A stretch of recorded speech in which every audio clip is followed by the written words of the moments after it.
So right now we've been charging at 100 amps for a few minutes, and things are definitely starting to heat up. Oddly enough, our temperature has actually decreased a little bit. Now that we've kicked the fans on, it was at 37 and it's now at 36 degrees. And our rate has reduced down to 99 amps, probably just because the solar is non-existent at this point. Yes, and the batteries are almost at 4 volts a cell, and as soon as we hit 4 volts a cell, we're going to see that current start to drop down dramatically. But we're going to go full bore until you hit 4 volts a cell. And the reason when I say rapid charging is because the amount of time that it takes once it hits 4 volts per cell to be completely full is just longer and longer because it charges at a slower and slower rate. But I'm diverging from that. What we're going to do now is we're going to go ahead and just flip off this breaker, and we're just going to see how the systems fail. And what we're expecting is that after the systems both reboot, that this contactor up here is actually going to trip, and that's going to indicate bypass mode because we are currently hooked up to shore power and we're charging from shore power. So I'm going to go ahead and just flip this inverter right here, indicating a failure by flipping off the breaker. Boom, and that instantly shut down and killed the system. And you can see in the amount of time that that happened, it automatically caused the transfer switch to fail back into bypass mode. So it's currently bypassing at full split phase 50 amp. So in the event that this system was overloaded, because you can run 6,000, 7,000 watts through this system. If you need more than that, when the system overloads, like it just did, it'll automatically bypass over. Oop, now we lost all power to the system, and it just transferred back over. If you can see that contactor up there, it just transferred over to a single phase operation.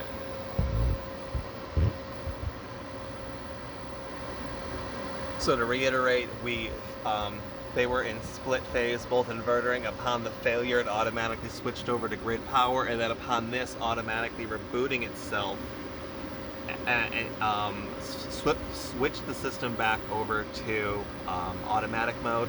I'm going to go ahead and simulate a failure on this guy right here by flipping off the breaker, and you're going to notice that that contactor up there is going to go ahead and turn itself off, flip over with amazing speed.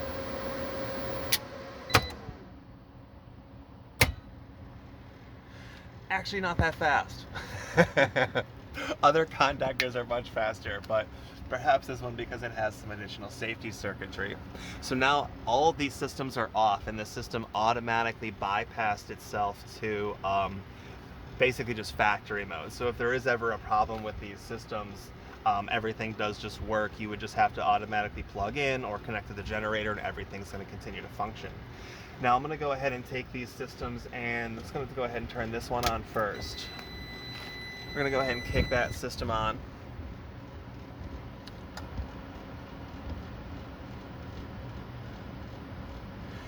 And we see that it has AC power, and it's coming through, and it is actually, the inverter output is actually turned on. So in a few seconds we're going to see this system take priority and automatically switch the automatic transfer switch over within a few seconds.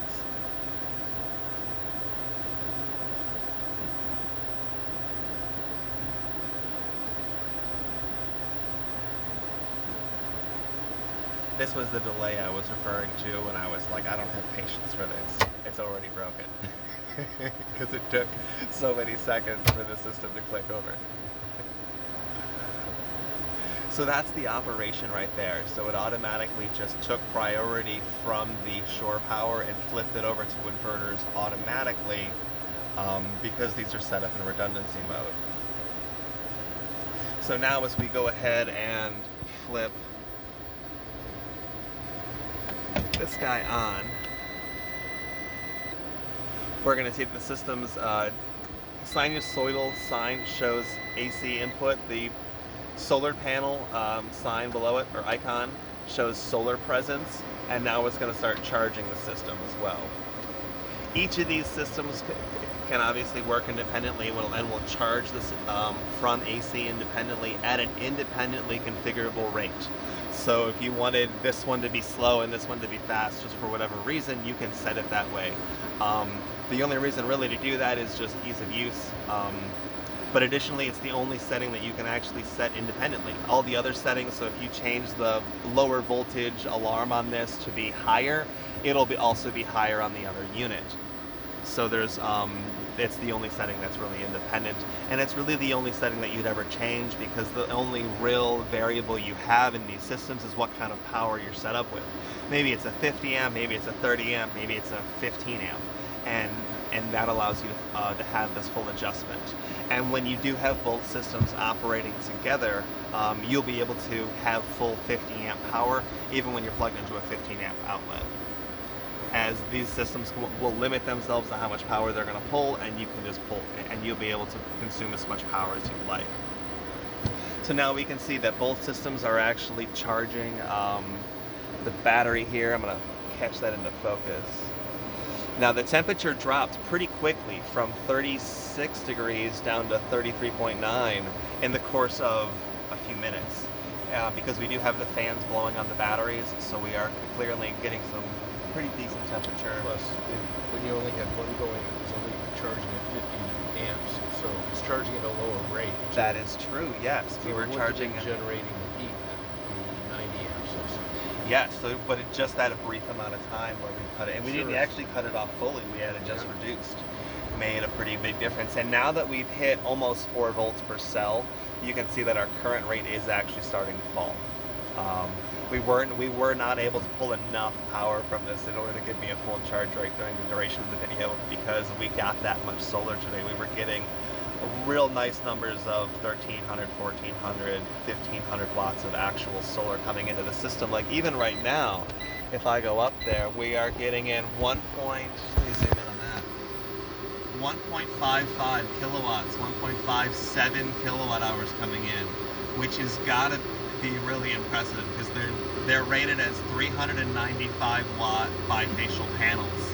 So that's times 4, that's like 99% of what they're rated at is what we're actually getting as actual measurable income power going into the system.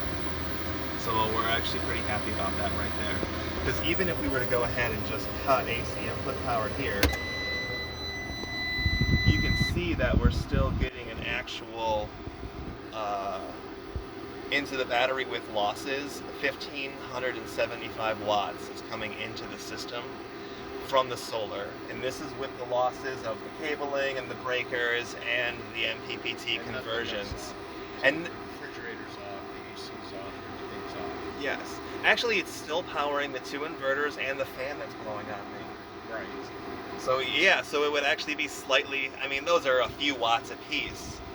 Not really, I'm not gonna, I wouldn't say it's much higher, but the fact is we're getting a real, like, 99.9% possible output here.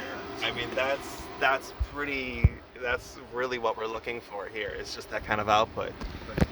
Of course. Yes, the solar panel output will degrade to about 80% of its output after about 20 years. Oh. And that's typically what they're warranted as. Okay. So 20 years, I'm good. Yeah, like, and that's and that's true for a lot of this equipment. 5-year time frame. No, like, and that's for all of this equipment. Like, these are EV batteries. Like, these are not designed to be replaced. They're designed to last the length of the car. And same with this equipment right here. Like, this equipment runs very historically, reliably. I think they have something like 100,000 of these systems that have run like 365 24/7 for like 5 or 6 plus years, ever since they had this model series. And that was what really inspired me to do this, was just that for reliability, because I just wanted something that was just designed to work 365, as opposed to something designed for camping, where it's like, you turn it on for 10 minutes and you turn it off. Yeah. It's just a total different, it's a different market and a different engineering set when you make a product like that. So right now, I mean, yeah, we're seeing really good results. It's dropped down to 1,100 watts, and I wanted to capture this because I could see the sun power literally start to fade, and the intensity of the sun goes down from what it was, and I wanted to kind of capture it. And here you can actually see it come back up as the cloud's going to move out of the way. if it does it real fast, it'll make a great video.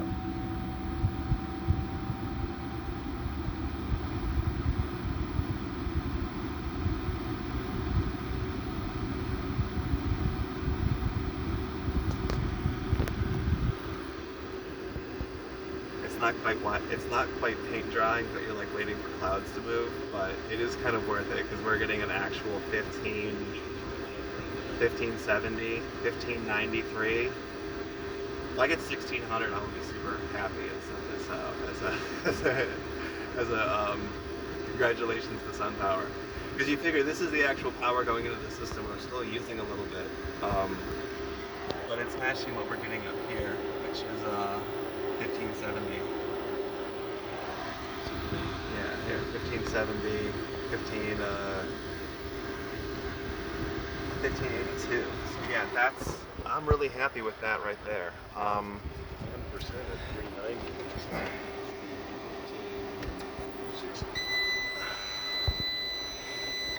Is it really? So that must be the bifacial add. Yeah. Because the bifacial add-on makes it like 500 and something watts. It's getting some reflection. I mean, obviously it must be, because we're not in peak conditions, because peak conditions are like 70 degrees Fahrenheit. Yeah, cooler. Much cooler. And then no clouds. Yeah. In fact, solar panels that are mounted real close to the roof only give about 50% of their output. They don't have any circulation. There's no air circulation, yes. And that's why every single residential and commercial solar panel is not glued to the roof, but it is elevated at least 100 millimeters, about 4 inches. Yes. So we have the same raise. Well, it's a curved roof, so But still, we have, at the minimum, they're 4 at, inches. yes, at the minimum there for I think it is 4 inches on the front one, and I think maybe 5.5 on the rear. So we do have that raise, which is why we're able to get really peak power out of this system here. Just really peak power out of those panels. I was really happy. I was super happy when the meter was wrong. 3,200. And then I was like, that's a bit much. But definitely for just this actual peak, measured, verified, confirmed power, this is fantastic. I mean, yeah, we're still running at 1500 watts, 155. Yeah, really awesome. And this is the kind of power level that's going to let you sustain something like running an air conditioner when you're boondocking. So you're going to be able to sit there and catch this in. It also configure at 1500 real watts coming in. That is way faster than your generator charges your lead acid batteries. Like, unless you have I don't even know if they make one that big, but like 120 amp RV charger. They're usually like 40s or 60s. They make them maybe up to 12,000 watts. Yeah, they're usually like maybe 1,200 watts. Yeah, they don't make them this big. So and it's certainly not a sustained push into the battery at that rate. That's for sure.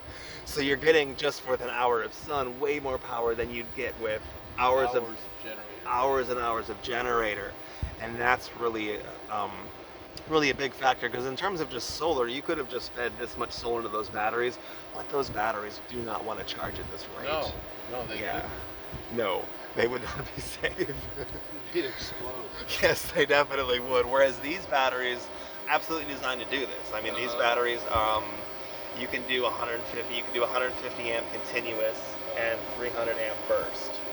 And you figured we're only really doing like 100 amp bursts, and it'll be much more likely around 50 amps continuous, because you figured 2 air conditioners is around 3,000, maybe 3,600 watts. Like we were doing last night. Absolutely. ACs and about 50, 60 amps. Yep. Yeah. So just, real conservative in terms of what we're actually trying to push from this. We're not maximizing this out, because this is designed for the long haul. Same with our battery configurations. We're only charging it up to 4.0 and only down to 3.0, I think.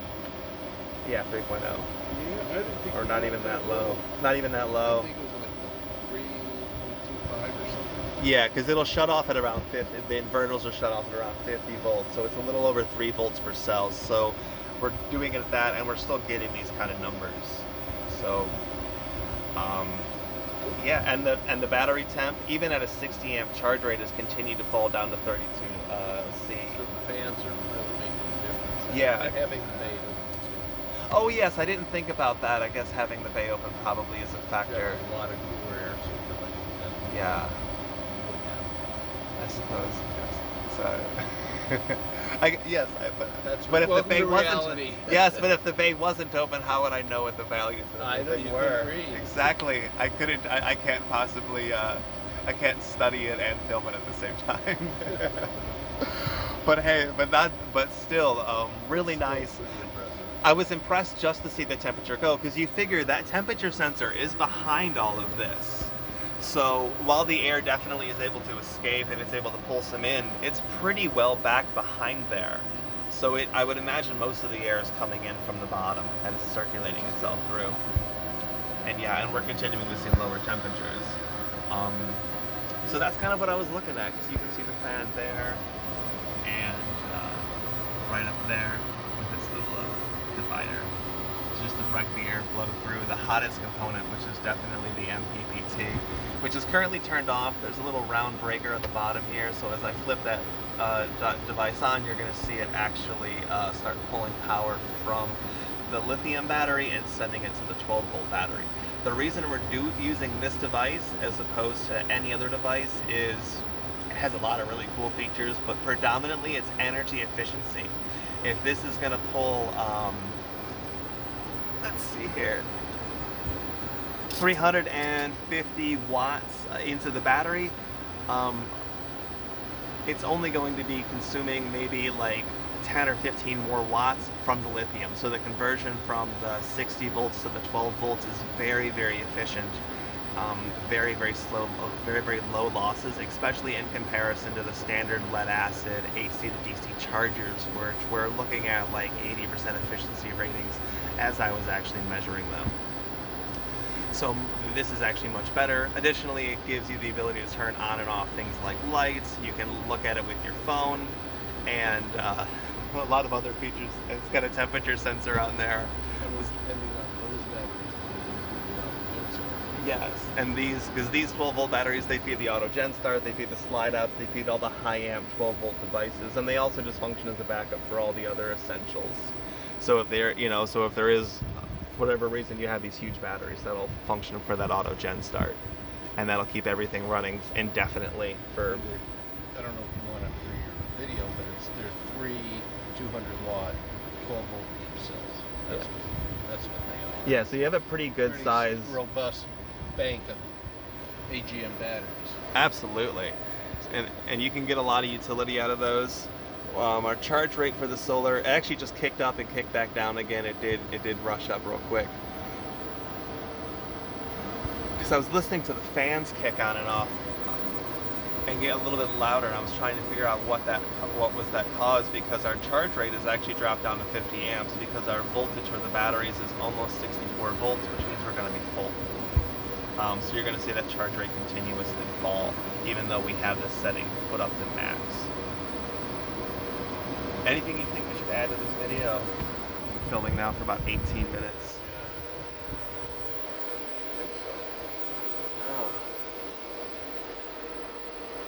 I think it's, quite a bit of wiring.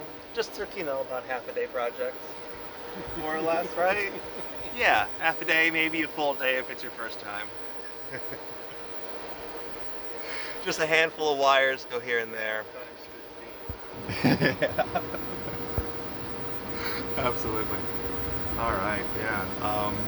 Let's see, we have our breaker box. The blue one is the AC input, black one is the solar input, and the one above that, which I guess I can call the white one, is the Mppt feeder. So in the event that you wanted to actually kill the power to all the units, for example, there was an error. Let's say what happens if we pull out the cable. Oh, unscrew it. Oh, look at that. Yeah. It has this feature so you can't just yank it out willy-nilly. But yeah, so let's just get this, and we're going to cause the system to fail here. Oh, there we go. So we got ourselves a failure here. Both of the systems are going to read code number 80, which is a failure of the...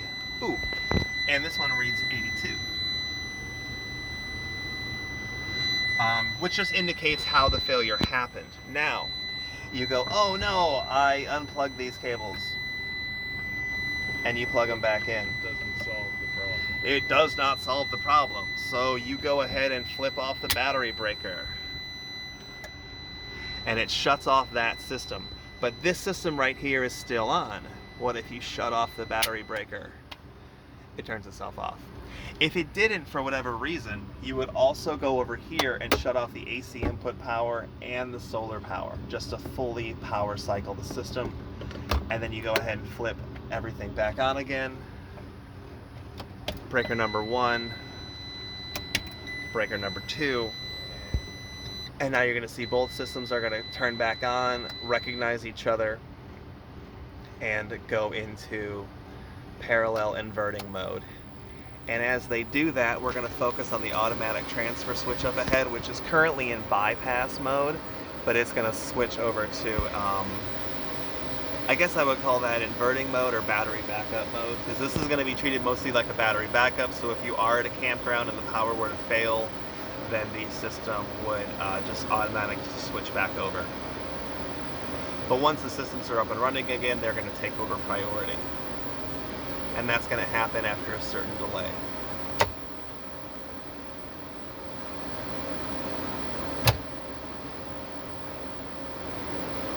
And there we go. Everything is working. And then you can see this guy right here doing its battery to battery conversion. Though it ran perfectly fine for a week on a tiny trickle charger. Which I can't believe happened, but Trickle charger was hot to touch. I bet it was working hard too. Yes. For the 50 amp wiring, we used 6-3 wire, and for the split phase inverter, we're going to use a 10-2 wire. We initially had these wired up using these, which is 310 wire, which was the factory setup for a split phase 30 amp inverter.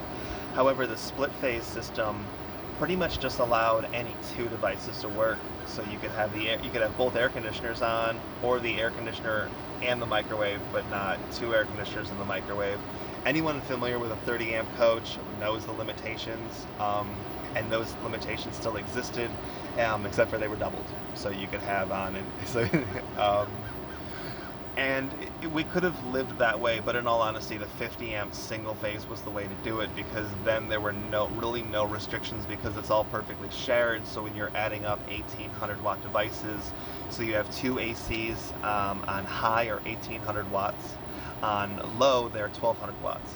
But 2 ACs on high plus an air fryer gives you the 3600 watts plus an additional 1800, which puts you at the 5400 watts, which is totally fine for the split phase system, but for the system where we're trying to run through a 30 amp breaker, it was just overloading it. So this allows you to do any 3 devices, and then you still have a 600 watt buffer, and of course you can still surge on these systems to about 10,000 watts for up to a minute, and you can do a little bit higher than that, about triple, for a few seconds. So air conditioner surges or any kind of motor or anything that turns on, this can definitely handle that.